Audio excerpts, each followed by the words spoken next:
Yeah, it was really interesting. I was in like the right place at the right time. It's my first company. I didn't have the money to pay developers for it, so I built it on like Stacker and Airtable, and kind of like duct taped it all together. And eventually I got it into Bubble and a little bit of Softer. And I was like the biggest Bubble maxi ever for the longest time. And then I saw these tools come out, like, there's one called like Anything, there's Cursor, there's Lovable, to your point. And then I saw these tools and I was like, oh my gosh, like, I don't know why anyone would learn Bubble anymore. Yeah. I'm literally just typing in English in this thing, and they're improving so fast, it's ridiculous. Yeah. So for the people out there, to kind of just give context to our conversation today, what do they need to kind of know about your story to make sense of this conversation we're going to have today? Yeah. So long story short is my first company was Closify. It was a hiring platform to hire commission-only sales reps. At the time I had no following. This company was built solely from outbound, so cold email, LinkedIn outbound, cold calling, and then SEO. Like to this day, if you search hire commission-only sales reps, Closify is the #1 organic result. So like that was a big driver. And did that for 2 years. It was what made me my first $1 million, but I kind of just got I started my own company because I was trying to avoid like the golden handcuffs of like working in finance. And then I kind of felt like I built myself into just a different hamster wheel. Like I kind of got the freedom, but I was like, okay, like now I'm making good money, but I'm still not necessarily like, it's not like I didn't enjoy it, but I didn't love it and it didn't fulfill me. So I exited Majority in March of 2023, but then kind of foolishly, luckily it worked out, but I had no clue what I wanted to do next. Like no plan, nothing. I was like, you know what? Like I think something kind of bigger and better is like waiting. And totally on accident, it was actually a podcast that I did with this kid, Presley. And I know Presley. Yeah. YouTube. Yeah. And so I was like their first client. Again, accidentally, because we did a podcast and I kind of just did it. I love Presley, but like he had like no following or anything at the time, so like, there's really no point in me doing this outside of the fact that I just really like the kid. And after the podcast, he was like, "Do you want 3 short form clips while you're here?" Like that's what I do. I have a short form agency, and at this time, I've never recorded a reel before, a short before. Didn't think much about it. I was just like, sure, I'll do 3 off the top of my head really quick. And he sends me back the first one edited. I post it on the account NoCodeAlex. It gets like 1 million views. It adds 20,000 followers, and I went on to go 0 to 100,000 followers on Instagram in 90 days. Led me to getting all sorts of really cool brand deals with some really big companies. And that was kind of how I kind of stumbled into talking about this no-code space. And that's kind of where people started to hear about you. That's where, was that the, where you started an agency, right, during that time period? Yeah, so I ran, it started off as a no-code software development agency. So we were building projects for people on Bubble, and did that all of 2023 into 2024. And then in 2024, we kind of actually moved to actually using code. Okay. And now I still run it in like a very boutique manner, where my developer is a self-taught how to code with Cursor. Yep. But it's just like now it's awesome because the development time is way faster, and for that reason we're able to make it more affordable as well. So for those people out there, let's say they have an app idea, because it's like everybody has some app ideas in their life. What do you think the path forward for them if they feel like, you have this idea, keep scratching at you, and you're like, dude, I think there might be something here. What do you think the path is for that person? Yeah. So honestly, especially with like apps, I think mobile apps right now is like drop shipping in 2016. I had some like friends that were a little bit older than me that got into it in that like 2016, 2017 era. And it was like, rush. Yeah, exactly. It was like, you know what? You pick a product, you maybe spend a couple $100 on Facebook ads to test it. If it fails, totally fine. You build a new store the next day, run it again, rinse and repeat until you just find that one that wins. And you can build a Shopify store so fast. Of Shopify, great platform. And obviously in the past, building a mobile app or a software was a pretty heavy lift. It's not something you can just rinse and repeat and like not burn through a ton of capital and time. Whereas now you actually can. Like you can build a very simple mobile app very, very quickly and very affordably. And then you don't have to spend money on ads. You can just post TikToks about it, or you can post automated TikTok slideshows. And so it's literally kind of like dropshipping in 2016. It's like, one, you want to keep it very, very simple. Like you want to have like, one core feature. Like you want to ship fast. Like I think most people have like two main issues. Of one is they want to come up with an app that's like never been done before, totally original. And it's like, okay, like you have no proof of concept that it'll work then. Yep. So it's like build like a variation of something that's proven. And then two, I think people always like they try to add too many features in the first version, and then it takes them way too long to get to market, or they never even launch. Mm-hmm. Yeah. So in terms of marketing an app like that, I think that's where I like, obviously there's a whole world right now of organic content, which is really a gold rush. Like if you're able to get really good at organic and get really good at making short form content, your ability to create a business nowadays is bar none so much easier than it was in the past, or so many less barriers of entry. But for doing something like an app, how would you kind of think about marketing? It's honestly going to be a pretty recurring theme of doing like what's working. It's like if you are going to build a mental health app, for example, it's like literally go on TikTok and search like mental health app, see what exists, see how they're marketing it, build a swipe file, and don't copy it blatantly, because that's kind of just like bad taste. But it's like draw inspiration. But the big thing when it comes to app marketing is you have to test concepts, and you have to find a winning concept. And then once you find that winning concept, you kind of abuse it. So like what I mean is you might test automated slideshows, but then you might test creators that make get ready with me videos.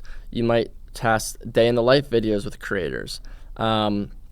You might test like those 7-second videos with a bunch of text over the screen. Mm-hmm. The shot I can't believe I just found out about. It's like there's these concepts that are out there and proven to work, and you just have to test all the concepts, and then you find one when it works.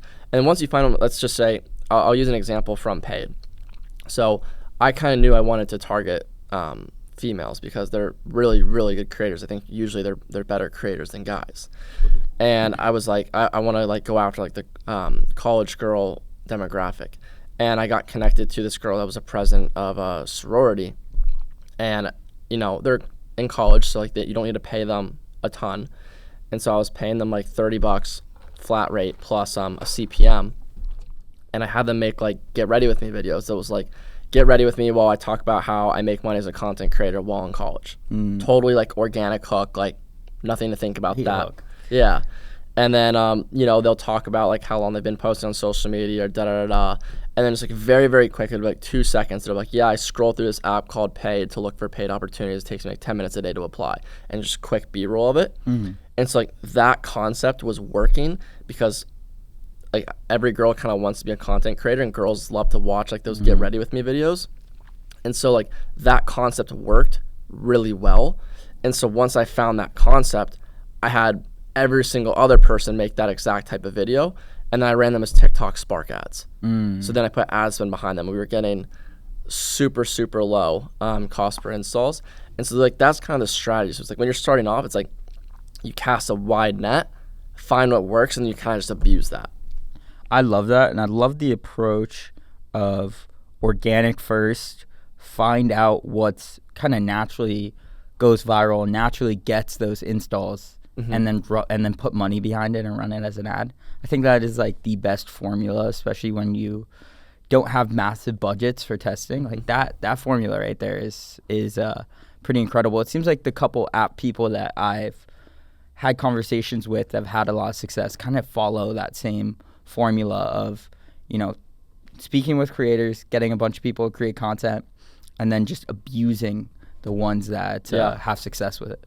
Yeah, and I think that is basically the overarching playbook. Like when I feel like sometimes people think there might be some like secret sauce or some little trick that other people know. It's like it's usually pretty obvious what all the most successful people are doing. Yeah. And you simple, usually, not easy. Yeah, exactly. You can reverse engineer, but it's like most likely it's like so many of these guys are probably, for most of them it probably wasn't their first app that took off. You know what I mean? That's the like the part under the hood that people maybe don't see. It's like, okay, like they hit their gold on like their 8th try. You know what I mean? And it might take you 8 tries until everything kind of just aligns for you. So it's kind of like how you have to have time in the game before you can get lucky. And so you mentioned that creating apps now or creating software now is essentially like drop shipping in 2016, 2017. I think a lot of people have a view right now about the info world in that same light. They think about like selling courses, selling coaching, as really a gold rush that's not going to be here forever. And obviously, like, you could see why it's so enticing with the profit margins that it is. Right. Obviously, it gets a bad rap, for better or for worse. But what would you say to those people who are like essentially courses versus software? Yeah, so I'm pretty opinionated in this space. I talk about it with my friends a lot. I think courses are really great in the sense of I've bought some courses that were very good, and I can confidently say I wouldn't be where I am without them. And of course, I've had some courses that were not good. But even with the courses that were not good, there's always been at least one thing I could take from them. It might not be information, but it might be someone else I met in the program. It might have just been spending the money to get a little bit of motivation. Like, there's always been something that was like a positive out, and I try to look at kind of like everything in life like that. Of like, there's always something you can extract for it for good. But I do think this info world, I don't think it's going to go away. You know, people are always going to want to learn from other people. So I don't think it's going to go away, but I think it's already gotten a lot more competition. I think consumer trust is at an all-time low. But I think the main thing that, like, I would tell, like, there's so many info people that are making so much money right now that it'll never last forever. Like, it's not possible. It's like the only people that have, like, made info, like, they've like grown consistently over multiple years. It's like Iman, Sam Ovens crushed it. And it's like I really even struggle to think of many people outside those are the of first that two that came to mind for that me, have like done it for anyone else really consistent. Like, I'm sure there's some guys that have done the 50 to 100K a month range consistently. They've set themselves up. They're gonna be fine. But it's like there's so many of them that'll do like 50, 100K a month for like 3 months, 6 months. And then it dies out, especially if you're not running paid ads, because your organic reach is going to be very inconsistent. It's like, in 2023, I was getting probably 10 million views a month. I get a fraction of that now. But my business has never been like reliant on my brand. And I think software is a much better long-term play. I think software is much more fulfilling to build because you get to actually like tangibly see your product develop over time. I think it's just a more fun and a more rewarding game, but I think people shy away from it because, one, it is harder, and two, it's like you're not going to get that same instant cash flow off the bat. Yeah, it's like you don't get the same dopamine hit of doing a 90-minute webinar and making $50,000 in 90 minutes. And so, I understand that.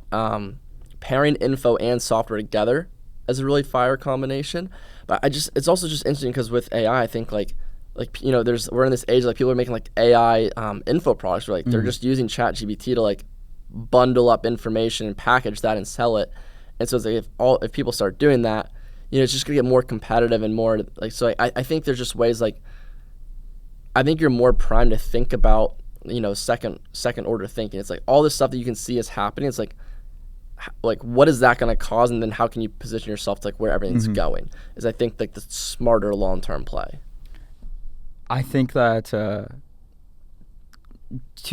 those two individuals that you mentioned, Iman and Sam Ovens, they're both also the best people at within their platforms or courses. They do have their own softwares that they sell on the back end. So just a little caveat that's interesting there. But in this world of AI things, just in general, AI tools, is there anything right now for you that's standing out that you're taking a particular interest in? Or so I have like the best example of it's like outreach, right? Outreach is obviously something that's been pretty tedious in the past, and we had there's been automation tools for it. You've got Instantly and Smart Lead for your cold email sending platform. You've got Expandy for LinkedIn. You've got some tools to automate XDMs. I forget the tool's name. Drippy, maybe. I think Drippy. Tool that I've used in the past to automate XDMs. But usually that just automates like just the sending. I've been using both ChatGPT's agent mode, but also there's another one called Manus, M-A-N-U-S, and their agent mode, to where you can build agents that you can say, hey, here's like a few prospects that I have that are good, that have like become clients. Here's why they were good, and you can it's like, for example, this person's on X. They have a call to action in their bio for coaching. They have a link in their bio that if you visit it, it has a book a call button. They have X amount of followers, and then go through their followings and identify more people that have XYZ criteria. And so all of a sudden, on autopilot running in the background, I have one agent that is building a lead list and like making it like in a CSV all formatted. Whoa. And then another agent that logs into my X account, sends the DMs on my behalf, and then like marks them as message and like has a little CRM for me, all inside of this agent. That is crazy. And so it's like I can have that running 24/7, and it's even like smart where it knows that like not to send more than like 20 DMs an hour to like not get my account banned and stuff. And it can just run in the background. So it's like you can literally almost set your outreach on autopilot now with agents. Wow, that is crazy. Yeah. I think people discount cold outreach a lot of times. Oh, big time. I'm the biggest proponent of cold outreach. I love cold outreach. I mean, the podcast is a great example of this. Like when I first got started, I thought it'd be impossible to get guests. I thought it'd be the hardest thing. But very quickly you realize that people open their DMs, people see your message, and a lot of people are willing to hear you out more than you would initially think. Yeah. And even I had a friend, and I'm curious your thoughts on this, because I always tell people who are wanting to get started in the world of entrepreneurship, like, start with like a service-based business, just because, low upstart costs and higher tickets, so you don't need that many clients to fulfill and actually make somewhat of a living. So I had a friend who I started a SMMA agency, and just cold outreach. And, it's already at like $10K a month within the past 4 months. Like it's really slept on how powerful of a tool it is to just grow a business. Yeah. I mean, people don't like, especially when you're reaching out to business owners, like business owners are buyers. Like they're pretty logical people. Like if you can make like a sound argument of, hey, I have this solution that makes you more money, and by the way, like here's like the argument, here's like the proof of case studies and testimonials that like it will in fact make you more money. Business owners are usually pretty receptive to that. It's like if you can present me a logical argument of like how you'll make me more money with low downside, I'm gonna hear you out. And yeah, I mean, it doesn't matter if it's cold email, if it's LinkedIn, if it's cold calling. I think LinkedIn is super, super slept on. People love to hate on it and just call it a boomer platform. I've done that in the past myself, but it's like I was just doing like even when I was running paid and like reaching out to people to hire creators, like I'm reaching out to billion-dollar brand owners, and they're responding. They're like, I'm booking calls with billion-dollar companies from a LinkedIn DM. Damn. Multiple per week, like probably like 2 or 3 per week. In general, it's like if you grind, just call it 4 hours of outreach per day. You do some LinkedIn, do some X, some Instagram, like getting client. I always tell people like getting clients should be the easy part. Like that's most people's bottleneck when they're starting. Like, oh, I can't get clients. I'm like, that's really the easiest part. Like all you have to do is sit, like literally just be like a keyboard warrior for 4 hours a day. It's like, I promise you'll book calls. It's not hard. It's really that simple. Like I before getting into this world, obviously I would have my own objections from the outside not knowing this, but now actually seeing people firsthand doing the thing, it's as simple as that. It really is. You don't need any crazy ads or anything like that. It's really just cold outreach. I haven't gotten into the world of LinkedIn outreach at all. I'm curious, as you're speaking right now, thinking about the podcast and getting guests through that way. So you think it's a pretty slept on platform for outreach? Yeah. I just send people a connection request with a note. Yep. And I just make it like abundantly clear in the note of like what the value prop is and like why they should basically accept it and listen. I don't try to like beat around the bush. Like one thing that drives me the most insane is the people that like give you a fake compliment to like get you to respond, and the moment you respond, it's a hard pitch. Like that drives me insane personally. So it's like I don't make up any BS. I'm just like, hey, like, here's what I got for you. Here's why you should listen and connect. Like, is this worth a chat? And it works, pretty well. The other cool thing about LinkedIn is just like when you have like the headline under your name that you can basically just say what you do.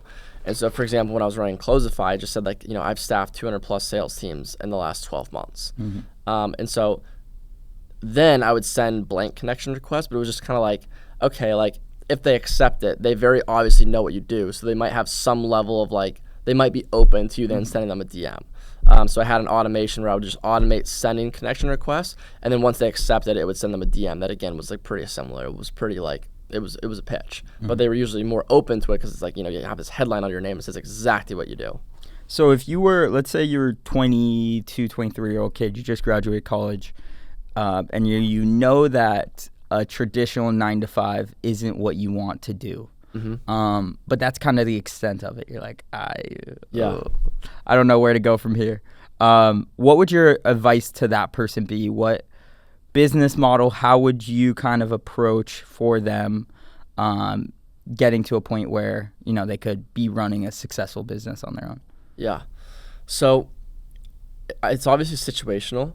I still think there's probably two ways that are absolutely the best way. Like if your thing is like, yo, I just need to start making $5,000 a month as soon as possible to like leave my job, move out, do whatever you have to do. I still think to this day, high ticket sales is one of the best ways to do it. It's unreal how many high ticket courses are out there now, but I will say it's like, it's one skill. It's like, you just need to learn how to close deals on a 30-minute Zoom call. Yep. Similar, I think TikTok shops are a really insane opportunity actually. I think there's big opportunity in being the cracked, chronically online social media kid, the kid that's just on top of the trends that you can help people with their organic marketing strategies. I think there's a big opportunity there. There's a really big opportunity in using Google's like VEO, like in making these AI videos for companies. Making launch videos for companies is becoming much more of a trend. I think there's a really big opportunity there. The other thing that I would say is if you have no business experience though, it's like, honestly, probably go join a startup. Like go get paid to learn. I think there's a little bit too much of a narrative like, oh, like I'm just gonna be my own boss, but it's like you don't have any skills, and you're not good at business yet. Like go get paid to learn how to get good at business. I think that would honestly be like a pretty slept on strategy. And so you're working at WAP right now. Yeah. How has your experience been with them? It's pretty much the hardest or the hottest startup in the in the online money world at the moment. Yeah, it's really fun and I'm learning a lot. And that was why I did it. It was like I had no ego. I was like, you know what, like I'm decent at business. Like I've taken a couple companies to $1 million, 1.5 million a year, but I was like, I haven't built a $10 million a year company, $100 million a year company, you know what I mean? And so I was like, let me go take this as my college experience. Like, let me go learn, become a better entrepreneur. Let me go get connected to some really, really cool guys, some really smart guys, really hardworking guys. And that was my thought process behind it. It's really fun. So. What's your role with them right now? So I'm a creator partnership lead. So helping onboard creators on the platform. Nice. Yeah. Very cool. So that's like the front lines. That's cool. That's a cool fusion of meeting kind of everybody on the platform right now. For those people that aren't really too familiar with WAP, it's a very cool platform. It's almost funny right now. We have like the WAP versus school debate or a competition going on right now. But what would you say, like, WAP is essentially, because it does so many things, I almost have trouble defining it or putting it in a box. Yeah, I mean, we're I think it's more important to basically our mission is to help anyone, and this is like what I really align with. Our mission is to help anyone earn a sustainable income online. So it's like, whether you need payment processing, whether you need help going from, having an idea and actually building your business out on WAP, or eventually working on distribution.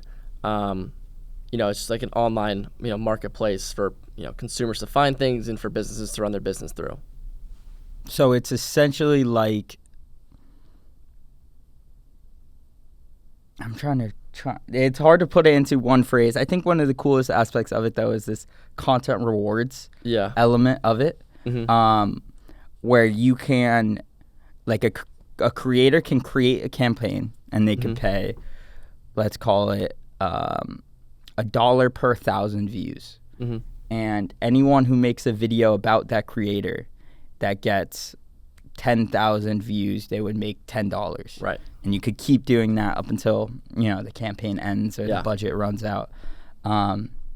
It's essentially like that Andrew Tate strategy, right? Just centralized in a actual marketplace. Yeah.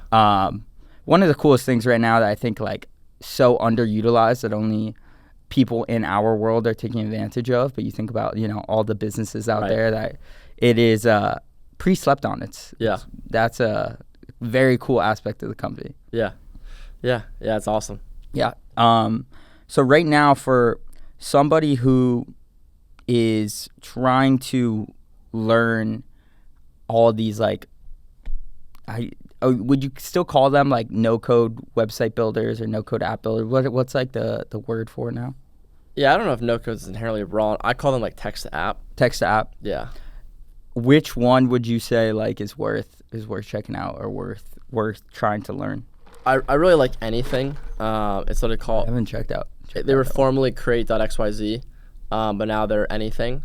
I really like their product, and I think like the speed at which their team moves is very impressive. Interesting. And that's a app builder? Yeah. Okay. It's interesting. I like the world of building apps. I've just like the few days I've messed around with it for different things, just kind of for fun, like making like a calorie tracker, or just messing around with it. You get pretty close to a finished product rather quickly. Yeah. It's really mind blowing. Yeah. I think it's not long before it's fully A to Z. It's done. Yeah. They're getting so much better so quickly.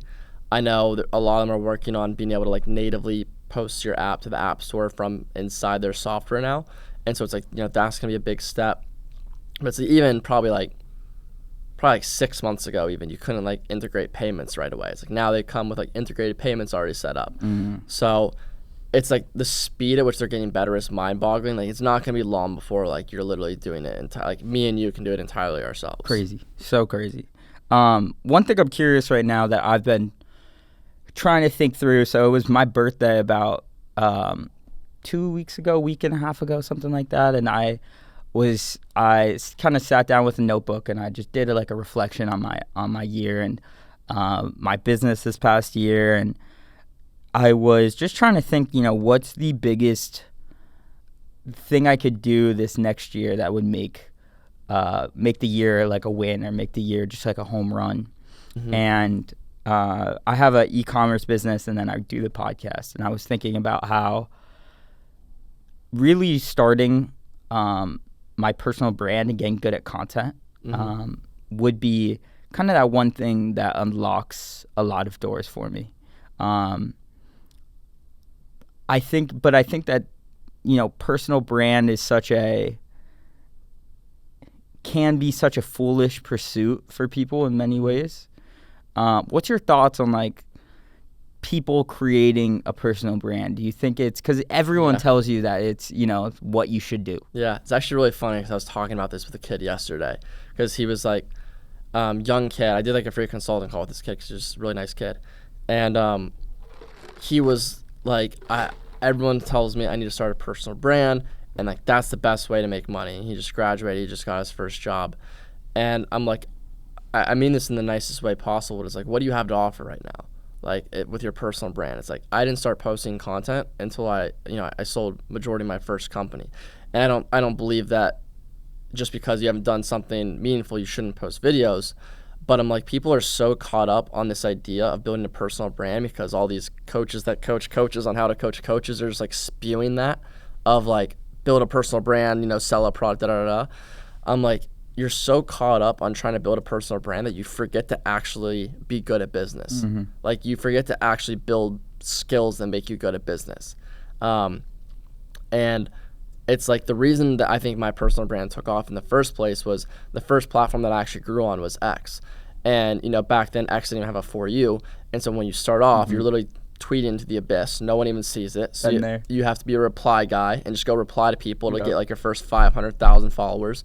And then once you have 500,000 followers, you can post threads, and, you know, you have to actually make sure it's really good so people will actually retweet it so you can actually grow. And I grew entirely from posting, you know, valuable threads. And now it's a little bit different because there's the For You page. You can kind of, similar to TikTok now, you can go viral without a following. But, you know, I was doing everything else besides focusing on posting videos. I was learning cold email, I was learning SEO, I was learning hiring, I was learning managing. Like, I was doing all this other stuff that when the time came that I was ready to post videos, I went 0 to 100K in 90 days because it was just like I had all this stuff to talk about and all this value to provide.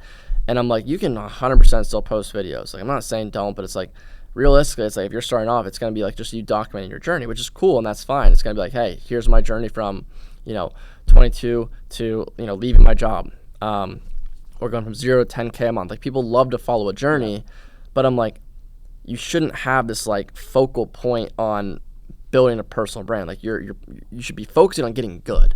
Like, you need to be good at business. That should be focus number one.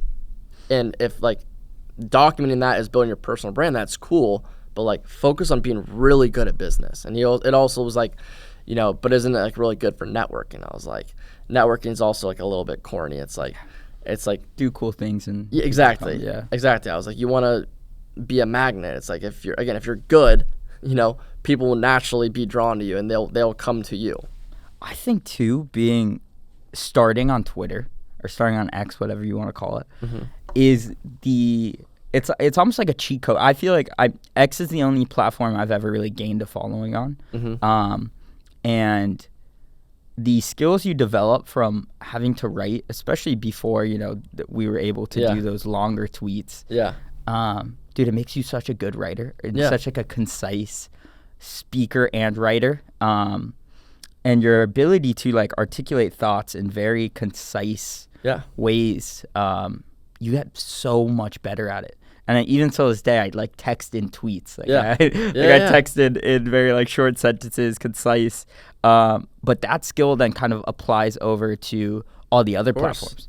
And it's really just like this fundamental, I think Twitter's probably, if you do it right, probably the hardest platform, probably one of the hardest platforms to grow on, but is that one platform that once you kind of get it down, it builds up all the skills for all the other platforms. Yeah, I mean, obviously you can post videos on Next now, but like when you're tweeting, there's no fancy edits, you know, no flashy thumbnail that you can get to grab people's attention. It's literally like, can you get people to stop with your words, read your words, and then follow you because of just what you can write. And on top of that, it's like I have a newsletter that I've written to it probably anywhere between 2 to 4 times a week, every single week for over 100 weeks. So, you know, over 2 years. And it's like, you know, you're constantly testing subject lines. What's getting a higher open rate? What's getting a click-through rate? And so it's like I spent all this time before I really ever went hard on video content just writing. Like I would write so much. And I still tell people I think the ability to speak and write well is like the most important skill.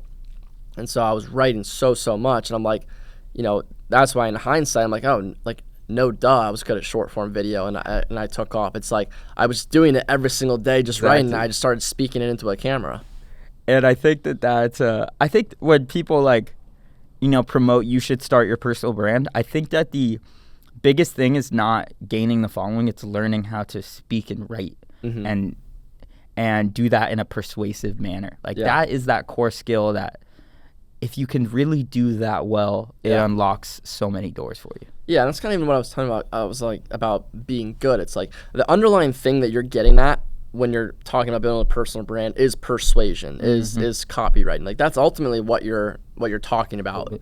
You're just kind of like looking at it under this blanket of personal brand. But I was like, again, always focus on being good at the underlying skill. Like don't worry about the personal brand and like being this like known person that people want to network with. It's like be good first. Yeah, no doubt about that. I think that like still one of the most underrated things, if you like see this gold rush that's going on right now on the internet, and you see all these people who are making money relatively young, and this is something that like wasn't available for people 15, 20 years ago. I still think like the best way if you want to get into that game, and we mentioned a bunch of different things right now, but like pick a skill, get really good at that skill. Yeah. And then help other people with that skill and talk about that skill on the internet. And if you can do that and you can do that well, it is probably the easiest path to get to maybe not, exiting a company, but to a very good income relatively quickly. Yeah, absolutely. I mean, the amount of people that have even started off in high ticket closing, made 5-10K a month closing, they're like, you know what, I could show some people how to do this, which, again, I don't think there's anything wrong with this. Yeah. And, then they go make another 20-30K a month. It's like, boom, now they're doing 30K a month. 6 months ago, they were making basically no money. That might be like a little bit more extreme example. I know it's happened. I just don't want people to think that like in 6 months they're going to be making 50K a month. But, it's true. It's like if you're good at a skill and then you're good at talking about it, like you're going to make some money. No doubt about that.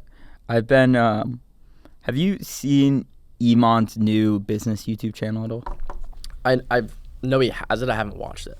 It's very interesting. He has this strategy. I don't even know why it came to mind right now, but I think it is the most simple but powerful thing that I have seen in this world of kind of online YouTube, getting a skill, doing all this stuff, which is he for a year had this video up on his channel, which was essentially a VSL. Yeah.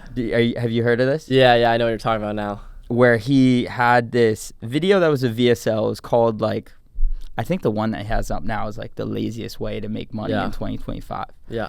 But it's essentially just a VSL which has value in it, but the ultimate goal is to get you to buy XYZ thing. Mm-hmm. And every video he posted for a year, in that video, he either mentioned, if you want to go into more detail about this, watch this video next, or in like the end credits, it said, watch this video next. Yeah. And so everything funneled to this VSL for a year that accumulated 20 million views, or 9 million views, but $20 million in income for him. Like, you see these strategies, I mean, it's easy to get enticed into the world of info. Yeah. Totally. I mean, YouTube's a totally different beast, and I know Presley's running that strategy right now for his clients. YouTube's really an insane moneymaker, and this is a public reminder and knock on myself. I've slacked so hard on my YouTube the last. Do you have like an offer to dev agency? Really, which is like, again, it's 2-3 people a month. I don't really do info personally, but even outside of that, it's like I really want to hit 100K so I can get my plaque. But so like I've just really been slacking on the YouTube grind. It's such an insane moneymaker. Like, I can tell you, I'm not Iman level, but I have 2 or 3 videos that are at 100,000 views or higher, and most of those came in 2023 when I first kind of started posting about all this. And I'm pretty sure every single one of those videos that has over 100,000 views attributed over $100,000 in revenue to the dev agency. That is crazy. Yeah. That is kind of mind-blowing when you think about it. Yeah. Because one of them that did really well was like, it was either how to get SaaS ideas, or it was like, here's some like pre-validated SaaS ideas. Mm-hmm. And basically like the end of the video was like, hey, if you like any of these ideas, or if you use these strategies and get an idea and you want us to build it, like, description. And like that video, I just remember it did so well. And it did well for so long too, because YouTube's evergreen. Mm-hmm. And it's like, so I haven't posted in probably 2 months, 3 months. Yeah. And I still get 50,000 views a month, which is just pretty crazy. Because I've been thinking about this right now for my e-commerce business. My e-commerce business is a lab testing company, so we sell blood tests direct to consumer. Okay. So I was thinking about applying like a YouTube strategy, just talking about general health stuff with the ultimate thing to get people to start, testing their blood. Do you think it makes sense to work with an agency for something like that? Or because I know you've had some experience with that. Yeah, it honestly, it is worth it because I don't think people realize how hard, like, short form's easy. Like, sometimes people talk about, like, or content creators will be like, man, you guys don't understand. Like, this is a full-time job. Like, this is hard, da-da-da-da-da. And short form's pretty easy. Like, when I would do my shoots with President and Cam, to make a month of content would probably take me, short form, less than an hour per month to record all my shorts for the entire month. Long form, it's like... It's a different beast. It's a different beast. It's like you need to come up with the idea, and coming up with the ideas requires a decent amount of research of basically like, like what videos are doing well in your niche right now. Yeah. Looking at examples of other creators' videos. How do you do that? How do you do that essentially? So basically, like honestly, the theme of YouTube, and I actually joined a pretty expensive coaching program to learn exactly this. Find a video in your niche and use the vidIQ Chrome extension to see like a big outlier, like it did way better than usual. Find a video in your niche that's a giant outlier in the last 90 days and repackage it differently. Mm-hmm. Make the thumbnail a little bit different, make the title a little bit different, make your video different, but it's like repackage the same idea of that video. Like right now, something in our niche that's working really well is like the laziest way to make money with AI in 2025. Yes. I've seen that video on Iman's channel, Jordan Welch's channel, Rob Banks' channel. Everybody's doing that video right now. That's why you'll see the copycat videos go from, like, remember when Daniel Dallin was like POV. Yes. And then all of a sudden everyone's doing POV. You're an 18-year-old entrepreneur in Miami. POV, you're this. POV, you're that. Like, that's why though, because like if it's working, it's working. Yeah. Goes back to this whole concept that we talked about throughout this episode. It literally always, business is always like find something that's working and like do something double similar. Down on it. Yeah.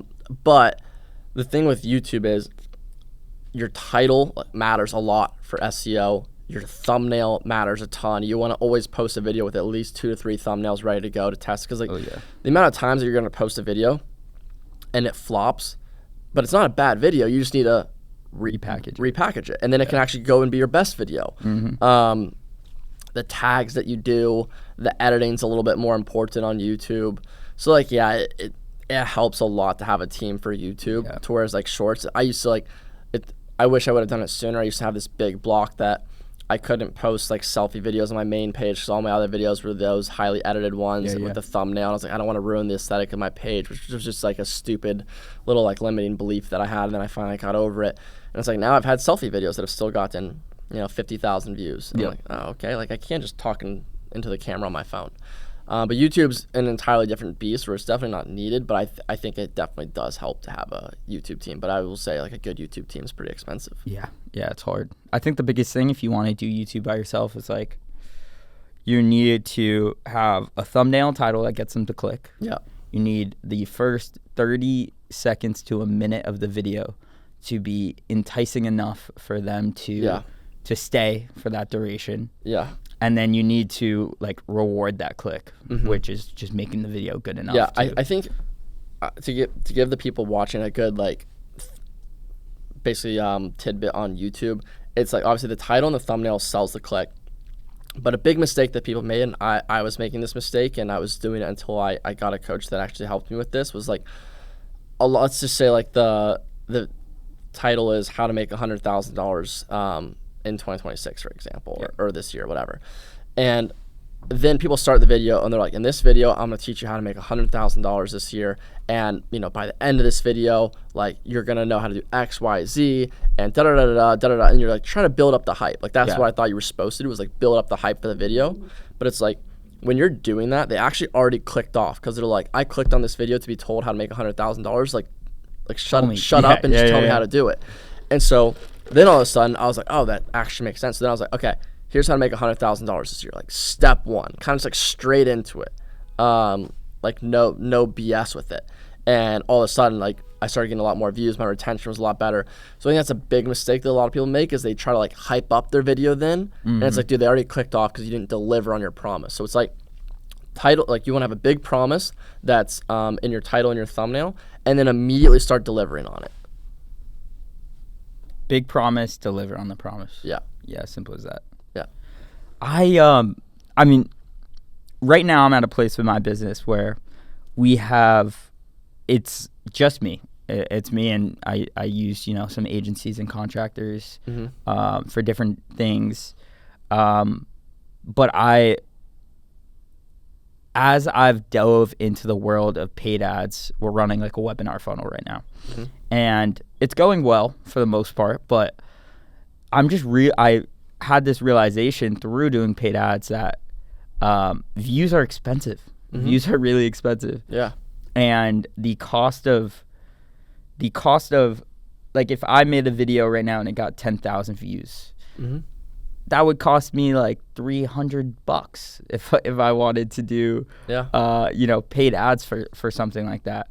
So I've really just kind of developed not a disdain for paid ads, but I think that for a lot of people, going like an organic first strategy makes a lot of sense, and then throw some gas on the fire with paid ads. Yeah.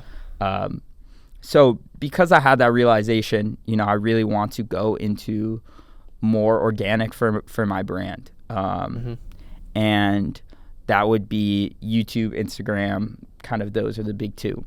But there's very limited time for when it's just, a one-man show.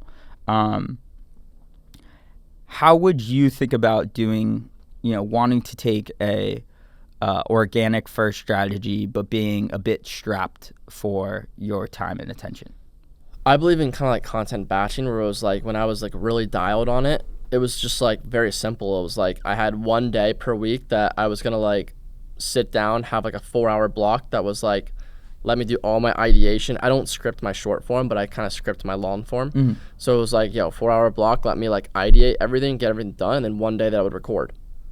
Sometimes I would do it all in one day. So those are 2 different days, an ideation day and a recording day. Yeah, so usually once a week. Yeah, usually I would ideate during the day. It'd be like the first thing that I would do, like boom, get my coffee, throw in my AirPods, play some synthwave, just like hell yeah. Just flow for like 4 hours on content. And then I would usually like record on the weekends, just knock it all out. It would take, for short form and long form, probably 2.5 hours maybe. And that was it. So, you're looking at like, you're good for the week. You're looking at maybe call it 5-6 hours of total work to do like a month of content, or maybe 2 weeks of content at a time. So it's like, I think that's very doable. Yeah, that is very doable. And actually, you're only going to get faster as you go. Yeah. It's like, there's some, I learned that I do have a pretty natural, like talent for content in terms of like, I learned most people can't kind of just like do short form off the top of their head. It was like, you could like, we can go ask President Cam. It was like, they'd always be like, you're our fastest client, like by a mile, because like they would have their stuff like scripted for short form, and then they're like reading line by line, and then they're having to like edit it. And it was like me, I just think of a hook in my head, and then I'm like, okay, and I just flow with it. I literally just think of the hook. And then eventually got faster and faster, because eventually your short form kind of just becomes remaking versions of your best videos. Yeah. So then I was like, okay, like I'm just gonna slightly change the hook, a little bit of change in the body, same call to action, gets even faster. But also it was like, dude, like I never mess up in my shorts. I like literally probably, you ask my other guy that I worked with in Ohio, like Tucker, he's like, I think he's seen me mess up a short like twice in like a year and a half of working together. Like I'm very, very fast at it. So it might take you a little bit longer than me, but you can definitely like 5 to 10 hours a week. Yeah, easily. That's a good lesson. Good lesson for sure. I think that a lot of people, like, this came to mind when you were mentioning just throwing on the AirPods, little synthwave in the, what is it called, synthwave? Yeah. Yeah. And just kind of grinding on some focused work. I would say that that's probably the biggest hurdle for people trying to get into the game. That and being willing to take the risks, but the just this ability to focus overall. Yeah. I mean, I see our attention spans are so shot from TikTok and constant dopamine and everything that it is. I totally agree. I think, and I'm super guilty of this still too, so I'm not going to sit. Me as well. Yeah, so I'm not going to sit here and be like, oh, I'm this focused guy, I lock in. Like, no, like I get distracted too, but it's like, literally, you don't even, I'm also a huge proponent of like, you don't need to work 8-10 hours a day. I think we kind of have like a very limited number of like very, very focused hours in our brain.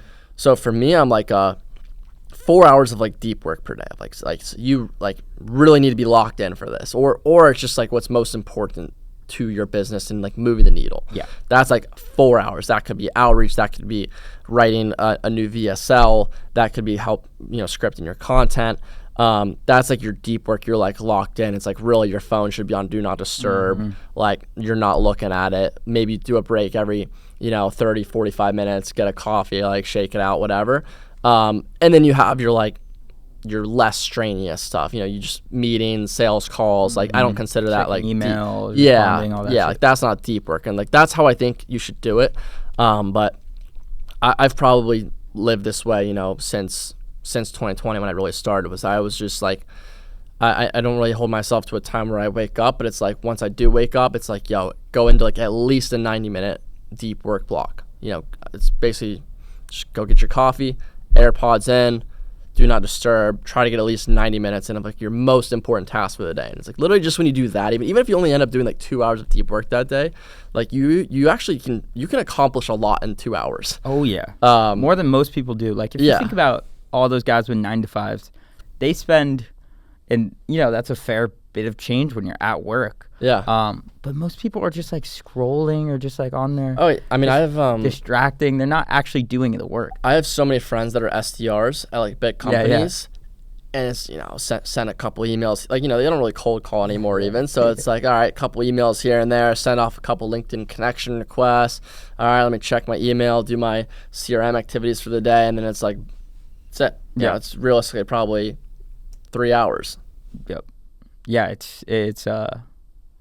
it's crazy what you can accomplish with a little bit of just focused work. And I think like one of the biggest realizations for me over the past year and a half is just like the 80-20 principle of just like 20% of the actions that you do are going to result in 80% of the positive results from it.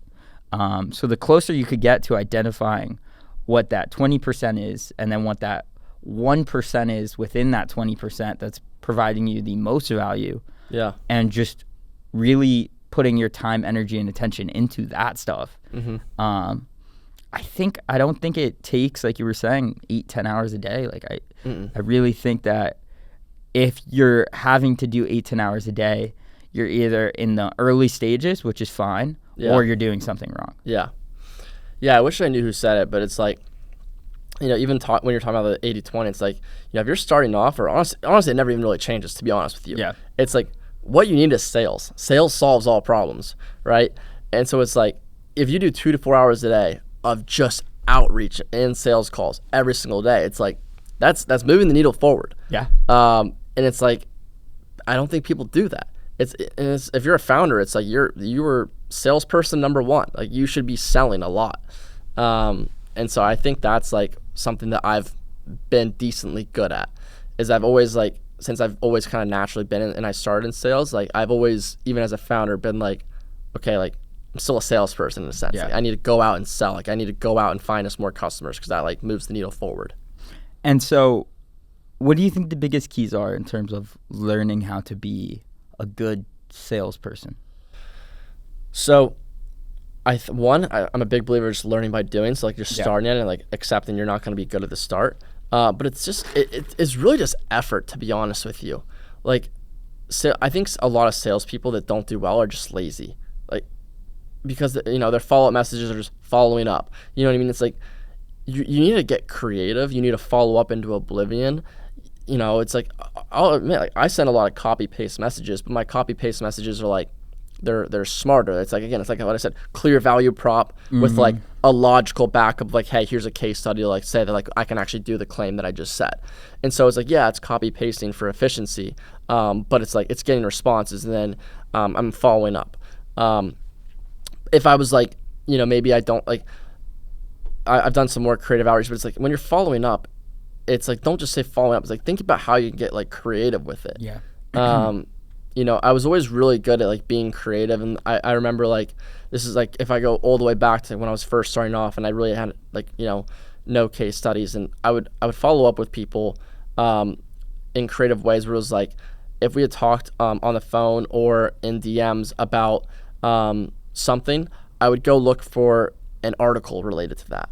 And then I would send it to them, and I would say, hey, like, I remembered our conversation where we talked about this, and I just found this article, and I thought you might find it interesting. Like, no pitch attached to it. I would just, and they were kind of just like, holy shit, like, he was thinking about our conversation, like, he remembered that. It's like creative, like really, really creative stuff like that.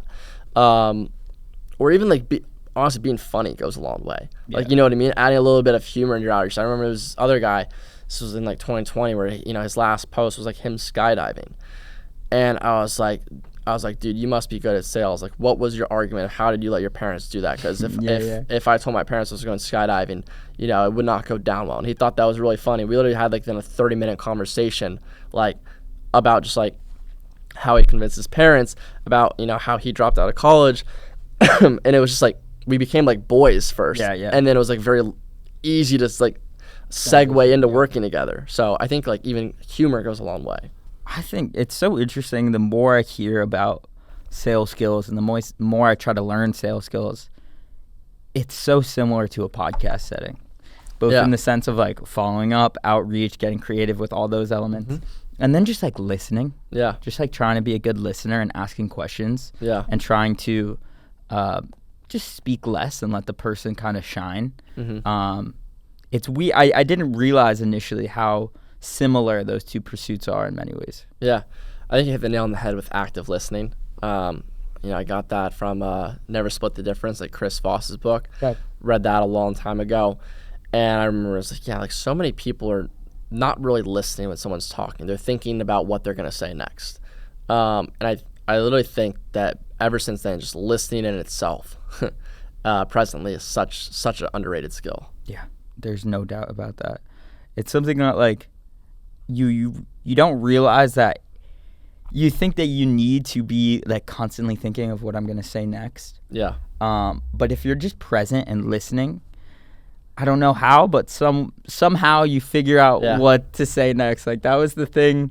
I think that's a lot of times when you're first starting out on a podcast. You know, you have all these like pre-recorded questions that you want to ask, and you're like thinking like, how do I tie this into what he's saying right now? Blah blah blah.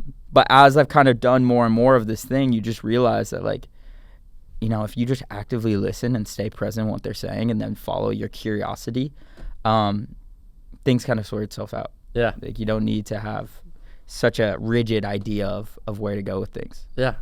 So, dude, kind of selfishly, I'm curious your take on this right now, which is, so you're doing these, like, talking head videos for the most part.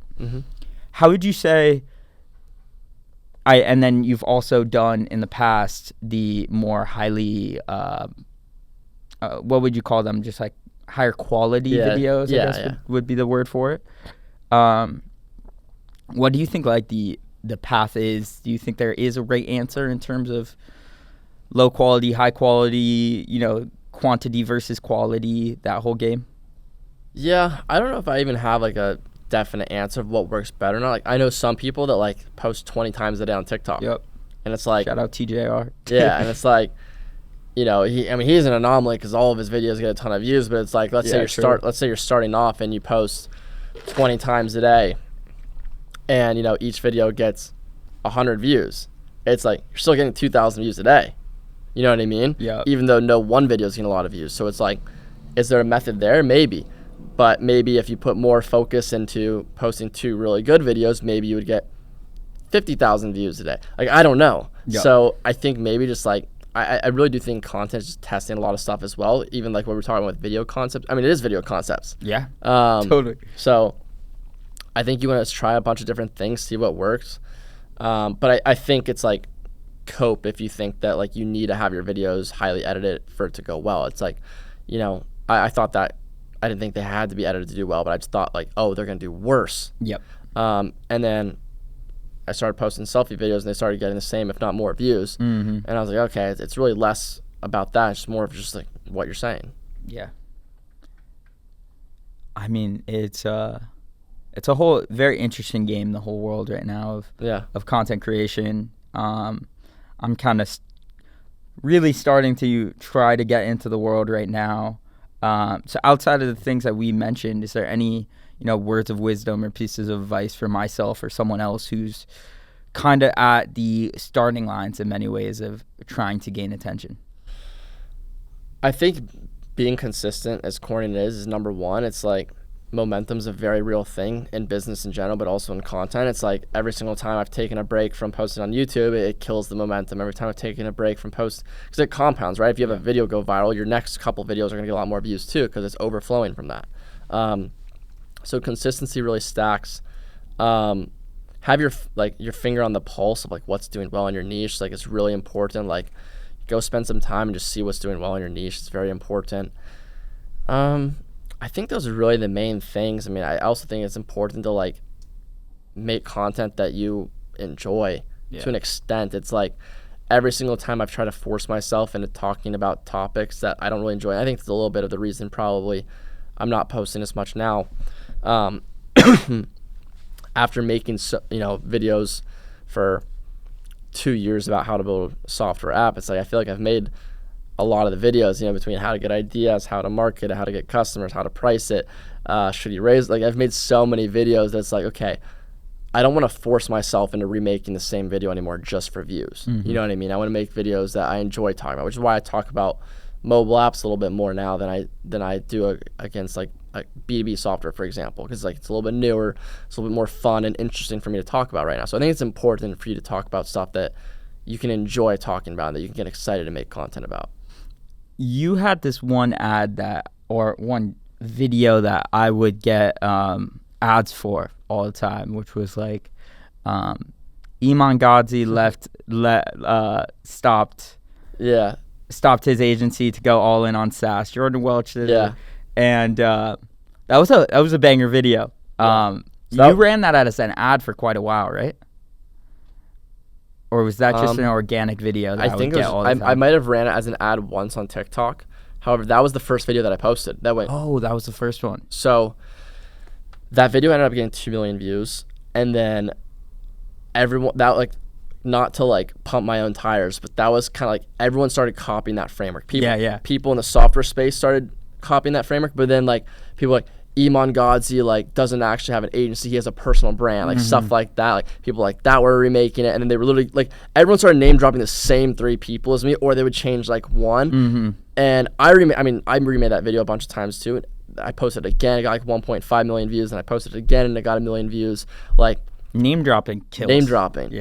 Which, because you're kind of just like, you're grabbing attention, because when you say Iman, everyone knows who Iman is. So you're instantly grabbing his entire audience, people that know him. And to go a little bit into like the psychology, like when I first posted that video, then I gained so many followers. There's people that get 50 times more views than me with way less followers, because they don't convert their views into followers. And so when I grew, like the biggest social media growth, personal brand people, consultants were DMing me, and they were like, how did you gain so many followers from these views? Like you're converting 1%, or it might have even been 2% of views into followers. And I didn't have an answer for them right away, because I was like, dude, this is the first video I've ever posted. You know what I mean? And I realized it was like, okay, so it's like all your followers already exist on the platform. It's like you're not bringing new people on Instagram, right? They're already on Instagram, they exist, but they're following someone else now, right? They're not following you, they're following someone else. And so your goal is to convert them to follow you.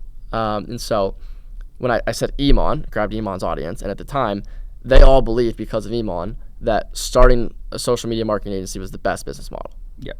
And so you have to change their belief in order for them to be like, okay, I should follow this guy. And so I was like, he's saying to do agency, he's doing SaaS. Jordan Welch is saying e-com, he's doing. Then I'm grabbing Jordan Welch's audience, he's saying SaaS. Sam Ovens saying this, he's doing SaaS. And so all of a sudden, when you make like that argument, then I don't even remember what I said after that, but I talked about other reasons why SaaS is cool. I was like, I think I changed their belief to like, okay, I actually, he's right. They are doing software. Maybe I should be looking into that. And so let me see what else this guy has to say. And I think that's why I was able to convert. And then I realized like I was actually running, behind the scenes, a pretty sophisticated growth strategy where I was very aware that, okay, the people that I want to follow me follow other people right now. And so I'm going to intentionally make top of funnel videos, middle of funnel and bottom of funnel videos, like knowing that, okay, these people exist elsewhere, they believe something else right now, and I need them to believe this in order for X, Y, Z to follow me. Mm-hmm. And that's like sales persuasion Marketing. at its core. It's like, you know, it's if you want someone to buy something from you, there's usually like 2 to 3 core beliefs that if you can, like, you know, video sales letters, that if you can convince them to believe those things to be true, there's no reason that they wouldn't buy from you. It's like if they can believe that software is the best business model, and if they believe that I'm the best person to show them how to do it, if they believe those 2 things to be true, why would they not buy from me? You know what I mean? And so I was running my content strategy with like that entire thesis of it's, you know, it is a funnel, and I was like, okay, like what 2 to 3 things do I need them to believe for them to want to work with me? And then I would just perpetuate those things indefinitely. And so that video that you ran, that first video that went mega viral, you had already had the agency going on, right? No. Did you have any offer that you were sending those people to? No, literally, I was, because I was like, and then I was like, to your point, I was like, holy crap, like I'm getting all these views with absolutely nothing to sell. And that was when I just kind of like spun up the agency, and I honestly had some like I don't think I can say with who. Like you could very easily figure it out if you go look at videos from early 2023 on my Instagram and my YouTube. But I had some crazy brand deals. I had a year-long contract brand deal that was paying me more than most finance bros make. Damn. So it was like I wanted to make more money, so I did start the agency. But I was like, I didn't even need to start the agency. Yeah, like, I could have literally just from brand deals. I could have literally lived off brand deals all of 2023. Interesting. Why do you think that is? Because I know a lot of creators that are in that have a decent amount of followers, like 300K, but they still very much struggle to make a living off of. What niche are they in? The one that comes to mind is like a basketball trainer. Yeah, it's tough. Yeah, it's tough. Unless you're selling your own offer, it's tough. Yeah. It's like, I mean, dude, there's so much money in the tech niche. That's so true. If you talk about tech, I mean, bro, these companies have more money than they know what to do with. Oh, yeah. I was like, this particular brand deal that I'm talking about, it's a very, very big and well-known company that reached out to me. And I was just like, I didn't need the money because I just, you know, exited my company as well. So I was like, I'm going to throw something ridiculous out to them. And they came back not far under what I said. And I was like, oh, shit. I was like, holy shit. And it was a year-long contract, too. Yeah, that's crazy. And that's so incredible. I was like, whoa. What was the deliverables on that? Just like one? It was one video a day. Okay. That was posted actually on another account. Oh, even better. Yeah. Damn. Yeah. That's crazy. And then I had a different brand deal for my YouTube that paid me well. And then I would take a few every now and again, one-off videos. It was so funny. Even like recently, my boy, this company reached out to me. I won't take a brand deal unless I actually think their product is cool. Yeah. But I thought it was cool, and they offered me $1,500 per reel for 2 reels, so $3,000. And I was like, honestly, whatever. Like, reels take me literally 30 seconds to make. And I went to my buddy Tucker's studio. I was like, you want to see me make like the fastest $3,000 ever? It took me literally like less than 5 minutes to like record those 2 reels. Unreal. And then like it was done. You know what I mean? And so there's so much money in the tech niche. And it was something I was like, dude, I could literally probably just like live as a content creator for the rest of my life if I wanted to. Like, I could literally just make content for companies and just be a full-time creator. And I was like, you know, there's a lot less stress with that. You know, there's not all the moving parts of running a business, but it's like, yeah, it's like a very, very, very real thing. Yeah. Yeah. I think that's what people why people like idealize the whole info space for that exact reason. They're like, oh, I could just be a creator and have a course on the back end that runs itself, and I don't have to manage inventory or do anything crazy. It's really fascinating, though. It's really fascinating. As I've been thinking about scaling this podcast, because I've done this thing now for call it like 3.5 years. Wow. But for the longest time, like I only do this thing because I like love having these conversations. Yeah. It's so cool being able to meet somebody like you that if I didn't have this platform, wouldn't have had the opportunity to sit down with you, you know? Yeah. So I love it. I've done it so much for just the love of the game, if you will. But as I want to, you know, invest a lot of money into this thing, you know, I want to obviously have somewhat of an ROI on that, so I'm not just like throwing money into the fire. So I've been trying to think of some different how I would want to make money off of this thing, you know? Yeah. And I've heard you mention some pretty interesting things in the world of like affiliates with like payment processing. And, from like your experience with stuff like that, what would you say, like, you know, as I start to kind of gain more of an audience in this world, would be some good avenues to think through for monetization? Yeah, I really do believe in thinking of like creative ways. I agree. Like maybe there is like a really cool affiliate play with it. I like that you brought that up, because it was like, you know, it's like I used, before I worked at WAP, I would just like send, like, first off, it's like I believe you should only affiliate for things you believe are a greit product. I used WAP long before I worked here, and I was like, this is an incredible product. And so I used to just like send people to WAP. I would just, you know, send them to the team. And, you know, it's a very good thing to affiliate for because it's recurring. It's a good product. Every business needs payment processing. And it like pays very, very well. And so, you know, maybe there's a play there where it's like, you know, maybe you could send people to WAP from this, you know? Dude, I would. I talk about it too much too. Yeah. It's like, you know, I imagine, you know, a lot of the people that watch this want to start a business, want to get into it. So it's like they need a payment process. They need discovery. They need a place to build their business on. But I mean, yeah, there's probably so many creative ways that you could think of. Like maybe it's like, you know, it's free to come on, and then you're like, yo, we'll get you 10 ad creatives for it. You know what I mean? I mean, I know when I lived in Miami, there's a podcast studio that's like, it's all for staged podcasts. You know what I mean? Like they have an offer around staged podcast clips for ads. Yep. You've probably seen them. I definitely have. Yeah, like you've probably and. You know, maybe they could do a better job sometimes of making them seem less staged. No doubt. But it's like, I know there's a podcast studio in Miami killing it, and their offer is like literally like, yo, come in and get a bunch of like fake podcast clips for ads. So it's like, there's probably even an angle like that where it's like, you know, maybe it's not exactly like that, but maybe it's like, yo, I'll get you a bunch of ad creatives from this. Yeah. Yeah, having founders on. And Yeah, there's a whole lot of different cool strategies with it. Yeah. I mean, I even know somebody who has a podcast. I think they only have like 200 subs. I know them because they invited me on, and I was having a conversation with them about, or I think they asked me how I'm monetizing it, and I told them I'm not really worrying about it at the moment.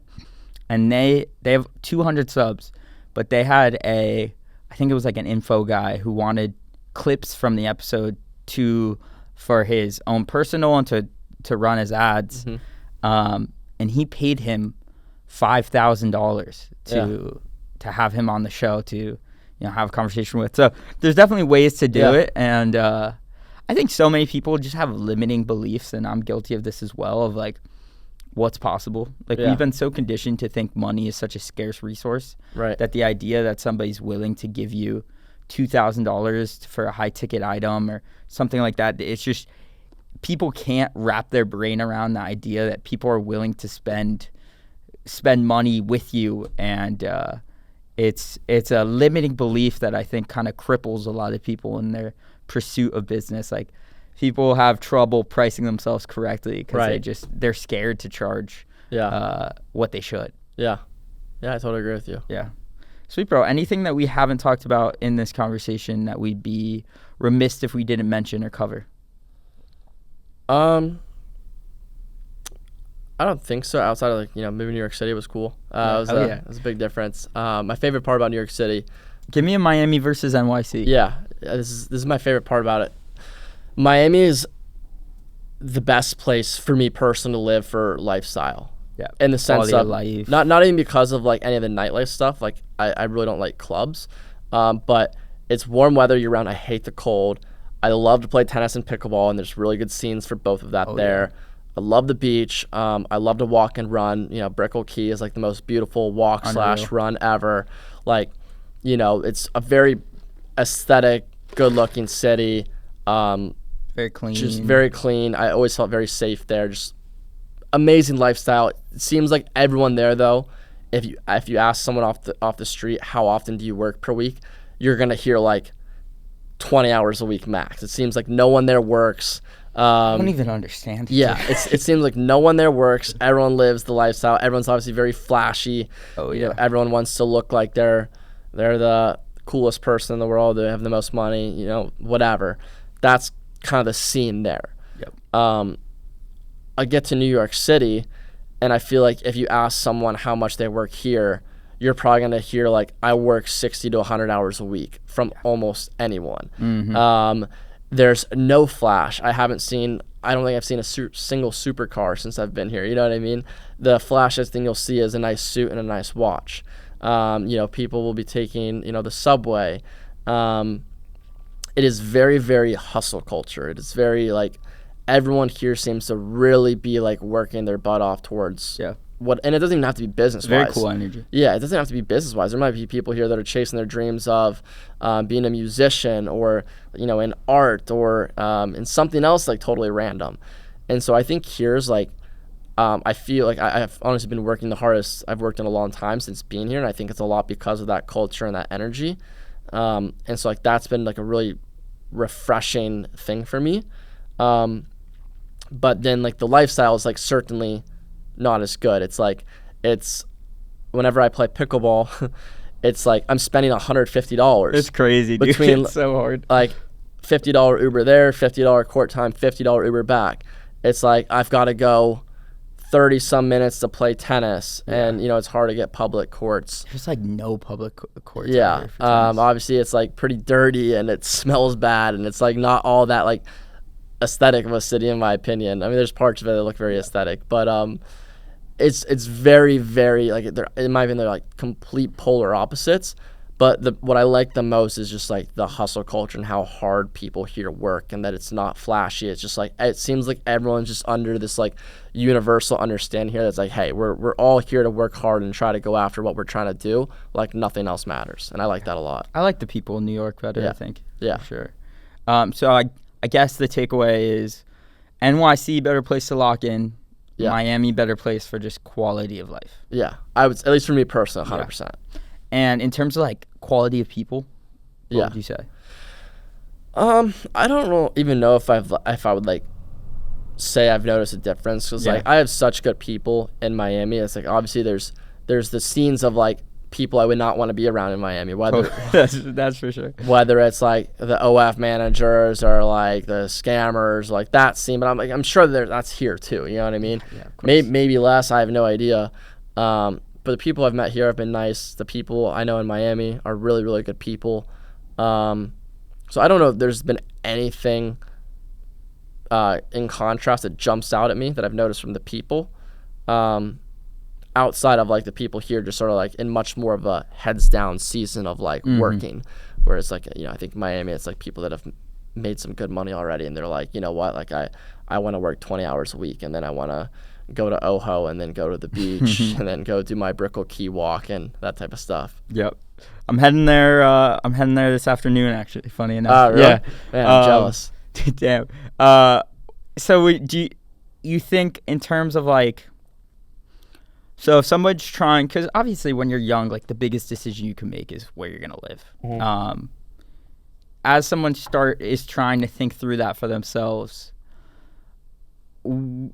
any, the big spots is like New York, Miami, Austin, maybe San Diego, California, right? Scottsdale. What would you say, like, for somebody trying to think through that question? What do you think some of those keys are? Man, I don't even know. It's hard, but it's like I think the biggest thing would just be get out of your hometown. Yeah. I don't know I don't know if I can tell you a right answer of which place you should go to. I'm from Ohio, and then I did 2 years of college in St. Louis.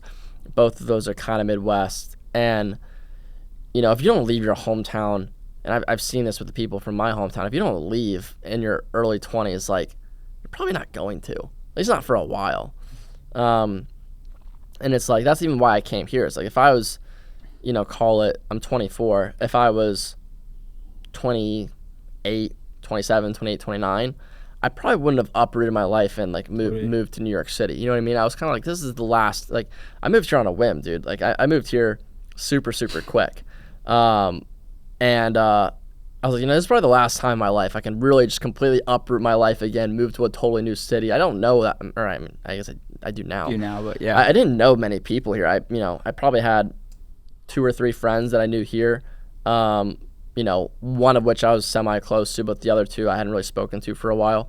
But it's like, if I had not moved to Miami, it's like, I can't even imagine how many people I wouldn't have met, how many things I wouldn't have experienced. Like the butterfly effect of what that did for me is so insane looking back on it. I'm sure moving to New York City will have the same thing. Even like when I'm talking about experiencing the different cultures, it's like, I like to optimize my life to minimize regrets. And I'm like already thinking back, I'm like, wow, it's like, I'm going to look back when I'm like even like 28, 29, 30 and be like, wow, like I really like moved to Miami at 20, lived in Miami for 4 years, then I moved to New York City. Like I lived in some of the coolest cities that exist in the country in my early 20s and got to like live a cool lifestyle there. And it's like, man, like imagine if I never left Ohio. Like, you know what I mean? Because obviously Ohio's pretty cheap. It's like, imagine I just stayed in Ohio, kept my expenses super low, never ventured out. It's like how different my life would look, how many people I wouldn't know, how many things I wouldn't have experienced. So to answer your question, it's like, man, it's tough for me to tell you where I think you should live. Obviously, like the online meta is to move to Miami. I don't think you should move to Miami just because that's what it seems like every single person that starts making $10K a month wants to do. Yeah. Honestly, probably go visit all the places is probably the smartest thing to tell you. Like, try them all. Yeah, go check out Miami, check out New York City, check out Austin, Scottsdale. I mean, I love Scottsdale. I thought about moving to Scottsdale.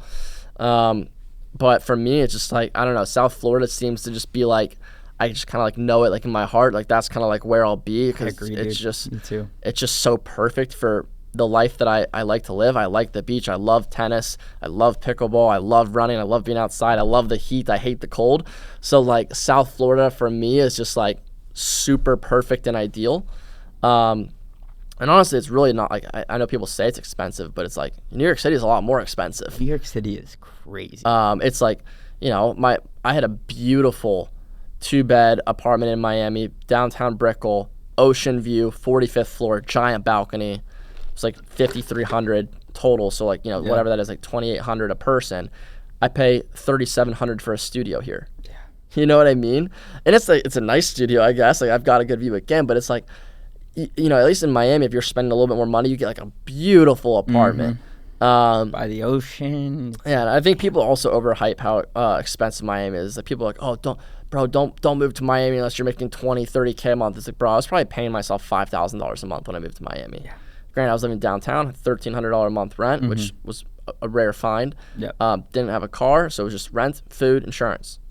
That was it. Simple as that. Probably lived off $2K a month, maybe a little bit more. And I was fine. I could have kept living like that. I had no problem with that. It was a good life. You know what I mean? Totally got you. And especially with Miami, too, there's so many, and New York City as well has this, but like these restaurants that are like low-key, really cheap. Yeah, of course. And you could just get like, a great meal for under $10. Yeah. And it's such a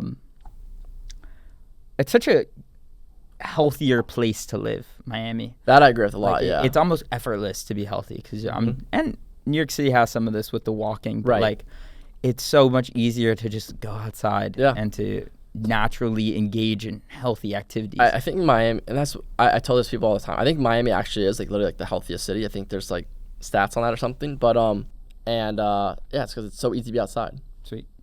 Well, bro, dude, thank you so much for doing this. This was a lot of fun. I'm glad it's been a while in the making. We've been trying to do this for a long time. So appreciate you, dude. It's been a great convo. Yeah, appreciate it as well. Thanks for having me. Brother. Thank you.